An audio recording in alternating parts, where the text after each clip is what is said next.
Buenas noches, queridos hermanos. Es un gusto, una satisfacción poder estar otra vez con ustedes en este tiempo en mitad de la semana.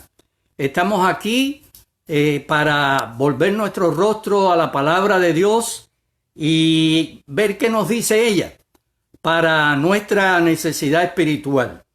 Ella, como dice uno de los salmos, lámpara es a mis pies tu palabra y lumbrera a mi camino. Así que siempre necesitamos volvernos a la palabra de Dios, porque ella es nuestra guía. Ella es realmente la que nos conduce por el camino que debemos andar. Y quiero compartir con ustedes un tema que he llamado el reposo que viene de Dios. El reposo que viene de Dios. Necesitamos reposo. Necesitamos reposo. Y físicamente Dios estableció un día de reposo. ¿Y qué pasa? Los hombres en su mayoría, y voy a incluir a los cristianos, violamos ese día de reposo. No voy a hablar de que es el sábado o el domingo. No se trata ahora en este momento de hablar de un día específico, pero sí tenemos necesidad de un día de reposo, porque en nuestro cuerpo lo necesita, nuestro intelecto lo necesita, y violamos eso. Una vez hace mucho tiempo leí que si los hombres cumpliéramos y dedicáramos un día de reposo a la semana, como Dios mandó, no hacía falta tantas vacaciones y semanas de vacaciones y tanto, porque las vacaciones son realmente necesarias debido al exceso de trabajo que tiene el ser humano. Bueno, pero ese no es mi asunto. Mi asunto es hablando especialmente del reposo espiritual. Y quiero venir aquí a Hebreos en el capítulo 3 a partir del verso 12. Voy a leer Hebreos 3:12 hasta el final del capítulo y después más adelante voy a leer algunos versículos más. Dice la palabra: mirad, hermanos, que no haya en ninguno de vosotros corazón malo de incredulidad para apartarse del Dios vivo. Antes, exhortaos los unos a los otros cada día, entre tanto que se dice hoy, para que ninguno de vosotros se endurezca por el engaño del pecado. Porque somos hechos participantes de Cristo, con tal que retengamos firme hasta el fin nuestra confianza del principio. Entre tanto que se dice, si oyereis hoy su voz, no endurezcáis vuestros corazones como en la provocación. ¿Quiénes fueron los que habiendo oído le provocaron? ¿No fueron todos los que salieron de Egipto por mano de Moisés? ¿Y con quienes estuvo él disgustado 40 años? ¿No fue con los que pecaron, cuyos cuerpos cayeron en el desierto? ¿Y a quienes juró que no entrarían en su reposo, sino a aquellos que desobedecieron? Y vemos que no pudieron entrar a causa de incredulidad. Bien, aquí se nos describe el pecado de Israel en el desierto. El pecado de Israel en el desierto. Todos sabemos la historia, una épica historia, una historia de dimensiones universales, de cómo Dios sacó a su pueblo, a la descendencia de Abraham, de Isaac y de Jacob, cómo lo sacó de Egipto, donde ya habían estado 430 años, y cómo sin poder militar, sin nada, cómo el Señor obró y sacó no se sabe el número exacto.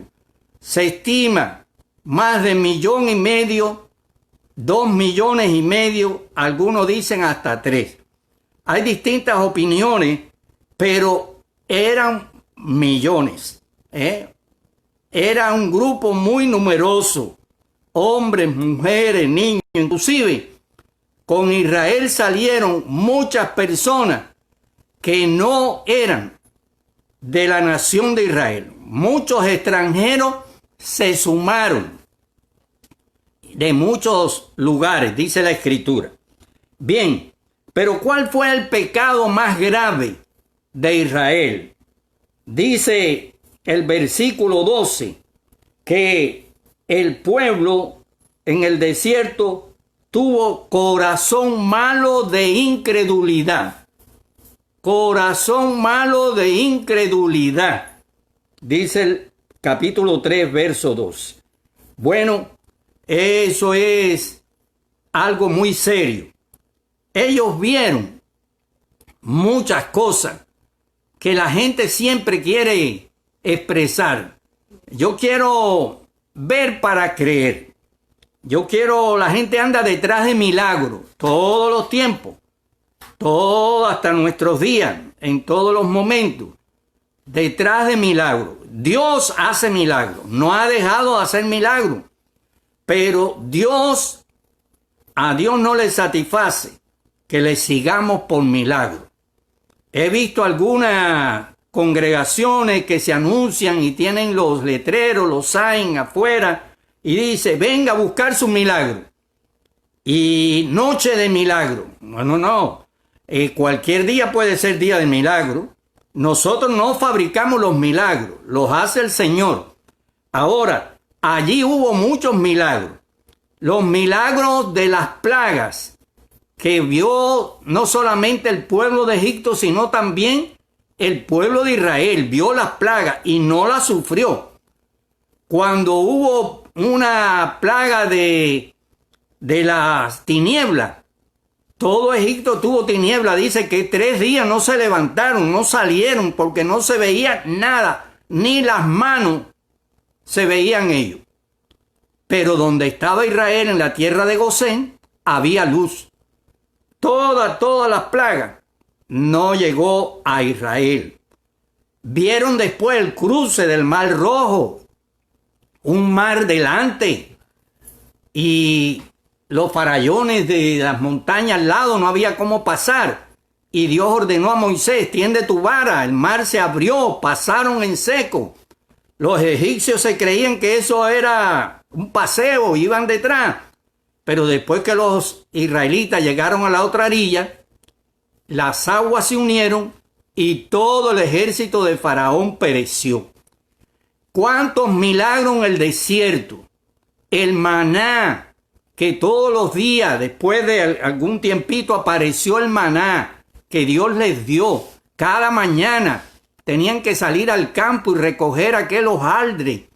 Y con eso comían. Y ese maná tenía todas las vitaminas, los nutrientes, todo lo necesario. ¿Y qué pasa? Dios les dijo, no guarden. Cada cual recoja según la cantidad de familia, del número de personas en la familia. No guarden para el otro día. Hubo algunos que guardaron y dice acá el otro día le salía gusano. Se le salía gusano. Dios dijo no lo guarden, pero Dios dijo el viernes, los días sextos, tomen el doble y guarden para el otro día, porque el día séptimo no iba a haber maná en el campo. Y algunos salieron a buscar maná ese día séptimo y no encontraron. Entonces estaban dudando de la palabra de Dios. Pero lo interesante es que si cualquier día de la semana guardaban, cogía gusano. Pero ese día viernes que tenían que tomar el doble y guardar una parte para el otro día sábado que no iba a haber, no tomaba gusano. Entonces eso era una manifestación del poder de Dios, que se quejaron por agua y allí Moisés golpeó con su vara en la peña y salió el agua y satisfizo toda la necesidad del pueblo. Entonces, ¿qué dice la Escritura en otro lado? Dice que en 40 años no se gastó, no se envejeció su calzado, ni su ropa. 40 años andando todo ese pueblo, ese 1.000.000, 2.000.000 o 3.000.000, no sé cuánto. Y no se envejeció el calzado ni la ropa. ¿Y qué dice más? Ninguna enfermedad tuvieron. Allí no hubo virus que entrara, porque Dios tenía su mano sobre ellos. Hubo un virus que sí entró, que es peor que este que estamos ahora siendo azotados, y el virus que ellos experimentaron es en el virus del pecado, el virus de la incredulidad. Incredulidad. Entonces dice la Escritura que Dios estuvo disgustado 40 años con el pueblo. 40, eso es triste oír eso.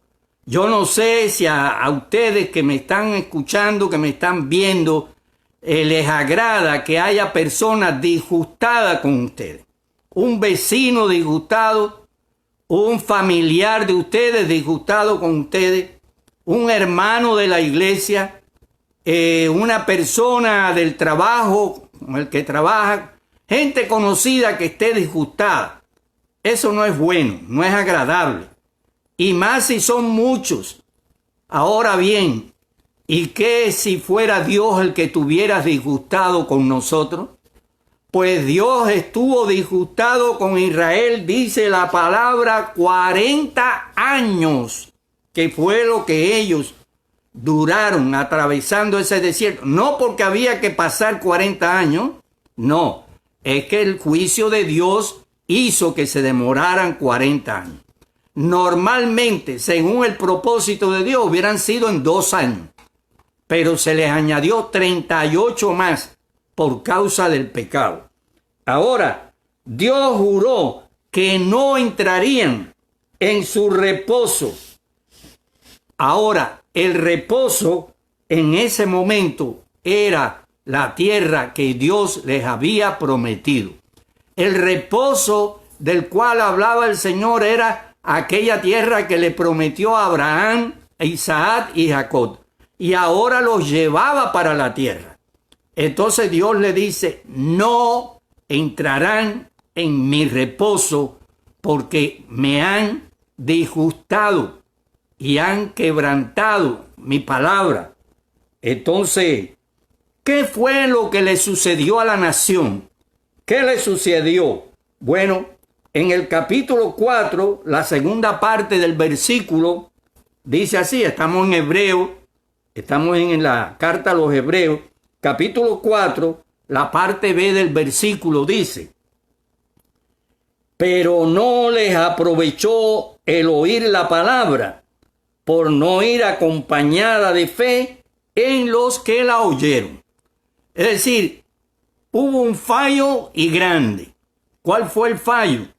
Que oyeron la palabra, oyeron la promesa, Dios les habló en distintos momentos, pero no tuvieron provecho porque no tenían fe, no estaba acompañada de fe. Ahí está el kit de la cosa, ¿verdad? El centro de la cosa, el problema es que si no hay fe, lo demás no tiene valor. Ahora, hay una amonestación a la iglesia para no imitar a Israel. Hay una amonestación. Dice el capítulo 4, versículo 1 y la primera parte del versículo 2. Dice, temamos pues, no sea que permaneciendo aún la promesa de entrar en su reposo, alguno de vosotros parezca no haberlo alcanzado. Porque también a nosotros se nos ha anunciado la buena nueva como a ellos. Bueno, esta carta, hermanos, hermanas, está dirigida a cristianos. Está dirigida a cristianos. La amonestación que vemos aquí y otras que tiene la carta está dirigida a cristianos. Así que eso es una cuestión a considerar y muy importante. Ahora dice aquí, temamos. Bueno, temamos. ¿Qué vamos a temer? ¿Y a quién? Por supuesto, está implícito ahí, temer a Dios. Temer a Dios. Bueno, temer a Dios es un asunto de todos los tiempos. Es un asunto de cuando Dios empezó a tratar con el hombre, a revelarse al hombre, cuando Dios empezó a formar el pueblo de Israel y en todos los siglos que Dios trató con el pueblo de Israel en la historia del Antiguo Testamento, pero el temer a Dios tiene que ver con la iglesia también, con la iglesia del Nuevo Testamento, con las iglesias que se fundaron en los primeros siglos y con las iglesias de hoy y con los cristianos de hoy. Esta cuestión de temer a Dios. Temer a Dios es apartarse del mal. Si alguien no se aparta del mal, no teme a Dios, no tiene temor de Dios. Entonces, dice que el principio de la sabiduría es el temor del Señor. Pero ese temor del Señor es obediencia. Y esa obediencia es apartarse del mal. Muy bien. Ahora, bueno, fíjense, hay algo que nos debe hacer pensar. Dice la Escritura en la carta de Santiago, muchos de ustedes han leído ese versículo, se saben ese versículo, y dice que los demonios creen y tiemblan. No hay ningún demonio ateo, no hay ningún demonio ateo, no hay ningún demonio escéptico, no. Los demonios creen, por supuesto, en la existencia de Dios, porque fueron creados y tuvieron relación con Dios, el Creador, y los demonios creen y se saben la Biblia, porque ellos se saben la Biblia más que muchos cristianos, pero dice que los demonios creen y tiemblan. Tiemblan. ¿Por qué tiemblan? Porque saben quién es ese Dios de poder. ¿Por qué tiemblan? Porque sabe cuál es la justicia de Dios. ¿Por qué tiemblan? Porque sabe lo que les espera en el futuro. Como alguien dijera, cuando el diablo te recuerde a ti tu pasado, recuérdale tú su futuro. ¿Qué es lo que espera al diablo y sus demonios? Sino una condenación eterna. Los demonios creen y tiemblan, pero muchas personas, y que se dicen cristianas o son cristianas, creen y no tiemblan.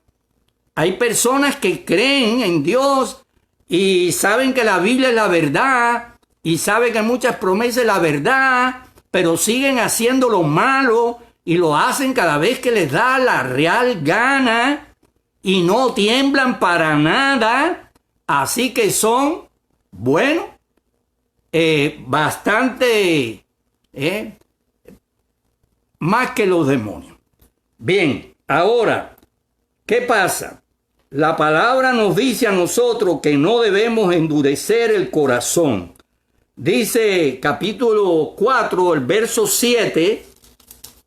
Quiero leer aquí 4:7, como me dice, y está haciendo referencia a una cita bíblica del libro de los Salmos y una parte escrita por David, por el rey David. Entonces dice, otra vez determina un día hoy, diciendo después de tanto tiempo por medio de David, como se dijo, si oyeres hoy su voz, no endurezcáis vuestros corazones. Eso lo está diciendo ahora, no era al pueblo israelita. Eso primero se dijo a la nación posterior de Israel, ¿no? Pero se nos dice a nosotros, se nos recuerda a nosotros, el pueblo cristiano, si oyereis hoy su voz, la voz de Dios, no endurezcáis vuestros corazones. Bien, entonces hay un reposo que se nos ha prometido y que podemos alcanzar ya. Ese está en el versículo 11. Dice, procuremos pues entrar en aquel reposo para que ninguno caiga en semejante ejemplo de desobediencia. Procuremos entrar en aquel reposo, en el reposo que Dios tiene para nosotros. Ahora, Cristo, hermanos y hermanas, es nuestro reposo. Cristo es nuestro reposo.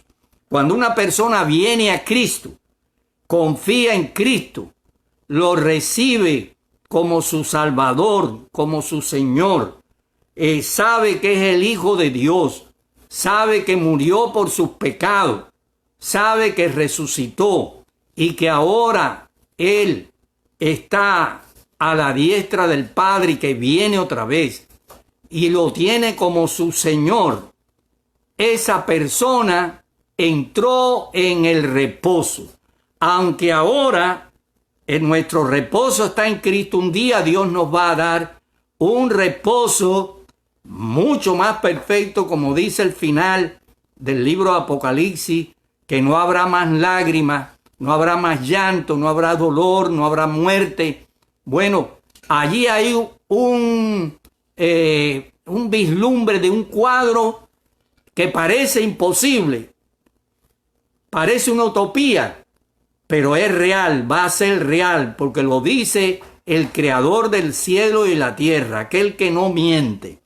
Ahora, hay una cuestión que debemos tener presente, que el valor de estar en Cristo, hermanos, es retener hasta el fin nuestra confianza en Él y en su palabra. Mire, lo dice, y yo lo leí hace un momento al principio, lo dice capítulo 3, verso 14, porque somos hechos participantes de Cristo, con tal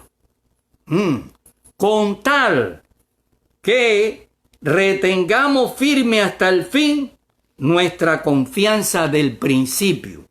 Así que esto no es una cuestión de comenzar y dejarlo, o comenzar y bajar la velocidad. La vida cristiana es una carrera maratónica. La vida cristiana es una carrera de larga distancia. Entonces no es que ahora yo llevo un año como cristiano y me cansé y me senté y dejo que los demás sigan. Hay que seguir en la carrera de la vida cristiana. Ahora, la incredulidad, mis hermanos, a lo que Dios dice y a lo que Dios hace, es uno de los pecados más graves que hay en el ser humano. La incredulidad no es tanto, no, es peor que matar, que robar, peor que violar, peor que hacer tantísimas cosas que se hacen malas en este mundo. Pero Dios ve con mucha gravedad la incredulidad. Pero cuando la incredulidad está en los corazones de creyentes, la situación aumenta la gravedad. Es mucho más grave la incredulidad en los creyentes. Y esto parece una contradicción, pero no lo es. No lo es. Ahora, tenemos que recordar en la persona de Jesús cuántos milagros hizo Jesús. ¿Cuántos milagros? A la vista de todo el mundo. Jesús resucitó 3 personas. La hija de Jairo, al hijo de la viuda de Naín y a Lázaro, su amigo. Y varias de esas cosas se hizo en presencia de multitudes. Jesús sanó a muchas personas de todo tipo de enfermedad, leprosos y personas tullidas, personas paralíticas, ciegos. Bueno, ¿cuántas sanidades hizo Jesús? ¿Cuántos demonios echó fuera Jesús? Jesús caminó sobre las aguas, Jesús multiplicó 2 veces los panes y peces y era para multitudes. ¿Qué pasó? Ahí estaban también muchísimos fariseos, muchísimos herodianos, muchísimos saduceos. Y esta gente, y había a veces muchos sacerdotes y gobernantes, y vieron los milagros de Jesús, pero no creyeron. Y todavía se atrevieron a decirle en alguna ocasión que danos señal, danos una señal. Pero ¿qué señal, hombre? ¿Qué señal? ¿Y esto qué cosa es? Como dijo Jesús, si no me creen a mí, crean mis obras. ¿Qué señal? Señal no les será dada, sino la señal de Jonás, que estaría 3 días en el vientre de la tierra, y después se levantaría. Entonces, cuidado, porque la gente dice, ay, yo creo o me afirmo en la fe si veo milagros. La gente del tiempo de Moisés vieron muchos milagros, y la gente del día de Cristo vieron muchos milagros, y muchísimos, y miles de ellos no creyeron. Entonces tenemos que oír la amonestación que nos da el autor de Hebreos, que nosotros temamos, que creamos la palabra de Dios, creamos lo que Dios dice. Hay que creerlo. No es si lo entiendo o no lo entiendo, esa no es la cuestión. Si lo entiendo, es que yo tengo que creerlo, porque Dios no miente. Y pudiera hablar muchísimo, yo pudiera seguir hablando de muchas de estas cosas. Lo que necesitamos es echarle aceite, a las bisagras de nuestra fe, echarle aceite. Hay que volver a la Escritura. Mientras más tú lees la palabra de Dios, tu fe crece, tu fe se pone robusta. Pero si tú no estás en conexión con la palabra de Dios, no puedes tener una fe robusta. Que el Señor les ayude, les bendiga, que esta palabra les pueda alimentar y esta palabra también pueda ser compartida. Todo lo que recibas del Señor, palabra de Dios, cuando lee mensajes, estudios que tú ves, que oyes, compártelo con otras vidas. Y así somos instrumentos del Señor. Vamos a orar. Bendito Padre Celestial, te adoramos en este momento y te damos gracias porque podemos, Señor, creer a tu palabra. Gracias porque nos das la capacidad de creer a la palabra. Gracias por el Espíritu Santo que tú has dado a tus hijos. Y, oh Señor, aumenta la fe. Ayúdanos a que estemos conectados con tu palabra. Conectados, Señor. Que no la tengamos cerrada. Que no la leamos un día a la semana. Que nos alimentemos en ella todos los días. Y así fortalece nuestra fe para que nosotros podamos también ayudar y a bendecir a otros. Dios, gracias, Señor. Gracias, Padre. El Señor les bendiga a cada uno, hermanos y hermanas. Amén.